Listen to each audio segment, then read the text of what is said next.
Some stunning news came across the timeline yesterday that I feel like everybody sort of just like saw and swept aside and put their head back down. And I don't really want to do that. I want to actually talk about it. A top 50 player in the country in high school basketball in class of 2025, Elzie Harrington, has committed to Harvard. Yeah, a four-star, really good college or high school basketball player, Yep. Elzie Harrington, is going to Harvard for Tommy Amaker.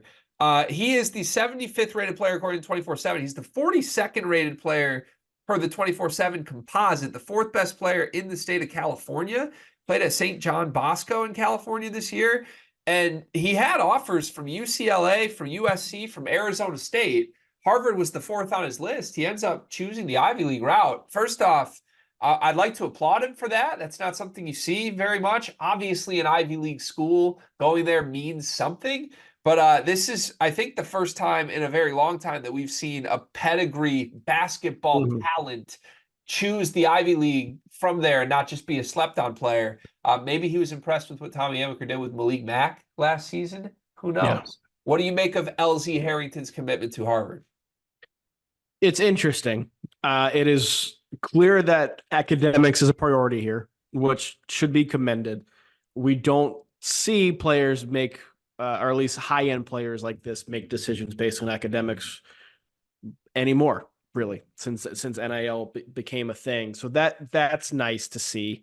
Um, he made a comment when he made his commitment that his goal is to change Ivy League basketball, which he very well may do. And if he is able to produce the way his pedigree suggests that he will, and what I think he potentially can, then he'll be the best player in the Ivy League overnight, or at least a first team all league kind of guy.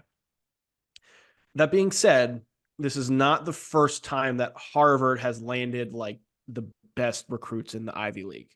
This was before the pandemic, but Harvard went on that run in the first part of the 2010s where they were making the tournament every year and always a threat to win a game.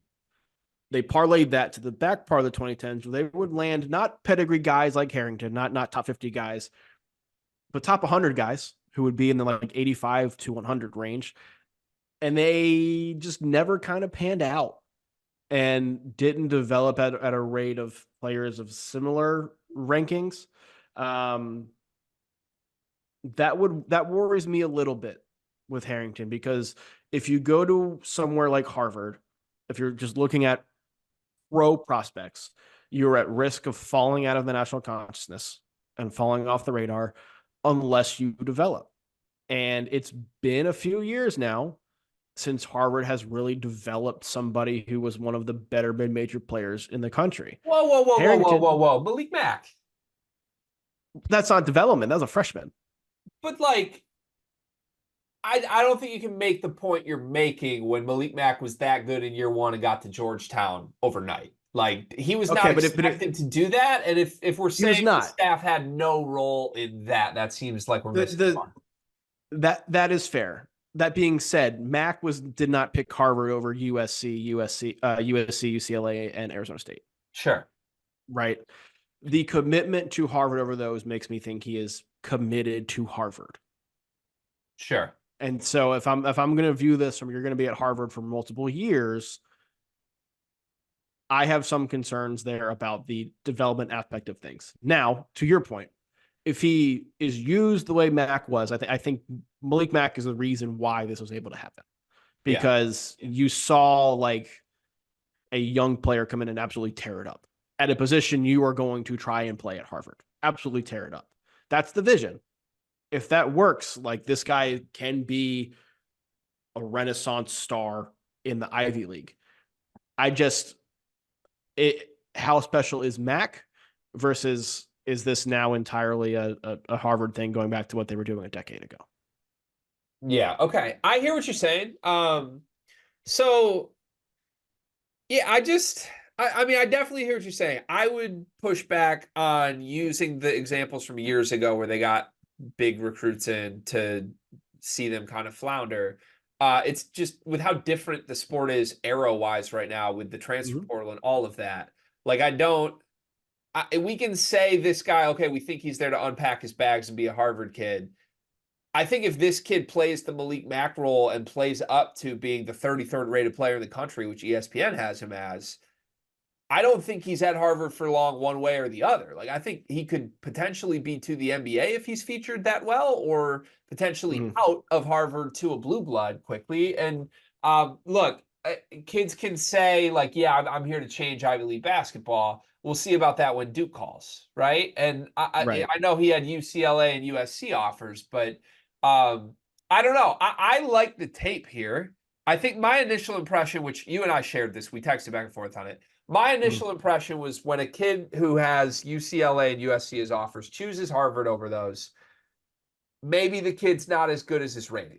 Maybe there's a deep down subconscious thing that's like, yeah, I'm more of an Ivy League kid than a blue blood kid.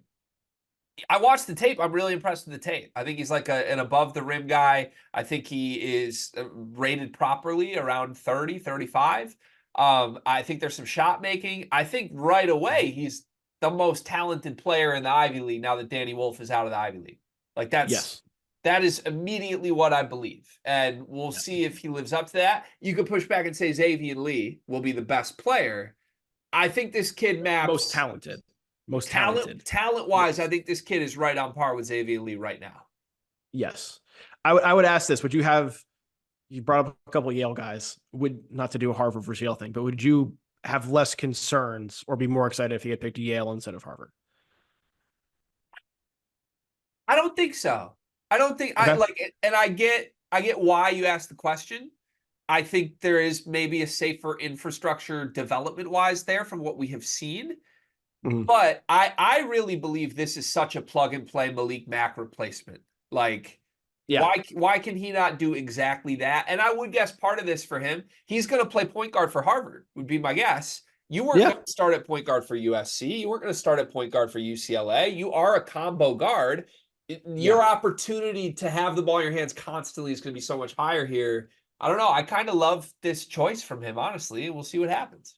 How much fun will college basketball be if there is a 5-star freshman averaging like 26 and 4 for Harvard, 20,6, 4, not 26 points, but like 20.6 assists, 4 boards for Harvard. I mean, how it's much fun insane. would that be? It's so fun. And it would dare I say, I think the Ivy League's going through a little era right now because last year Ivy League basketball was really fun. Not that it hasn't been fun for forever, but like having Princeton and Yale both have guys that I view as like NBA talents. Like Xavier Lee's that good. I think Danny Wolf is going to get to the NBA one day. Like those guys were good. And Malik Mack is now going to start and be one of the best players on Georgetown. Like to have all three of those happening at once last year was really fun. It made me pay more attention to that league. And now you get this kid choosing it over something else. That's something we haven't seen in a while. I don't know. The one thing could get greedy about, I wish Malik Mack was with him for a year. If we had this backcourt at Harvard, that would be fun. That would be fun. That would be one of the best backcourts in the country. Like probably a top talent backcourt in the country if that could have been a thing. But I guess we'll see. All right. Congrats, Elzie Harrington. Name to remember for sure. I think he's going to end up a household name at some point this season. The NBA draft is coming up, and I've got something awesome for you. We are partnering with the people at NBA 2K Lab. NBA 2K is the best video game on earth. The people at 2K Lab are making some awesome stuff to make that game even more fun, and they just launched their 2024 NBA Draft Simulator, where you can find the official Sleepers Media Big Board. We ranked our top 75 players in this draft class. Me, Carter, Brian Ralph, Riley Davis. We did it together, and it is featured on the 2K Lab NBA Draft Simulator. You can take control of any team in the draft, play GM with just one click, and see our entire rankings before these videos even come out. Check out the link in the description of this video to try out the draft sim for yourself, and you can find more mini games at nba2klab.com/NBA-mini-games.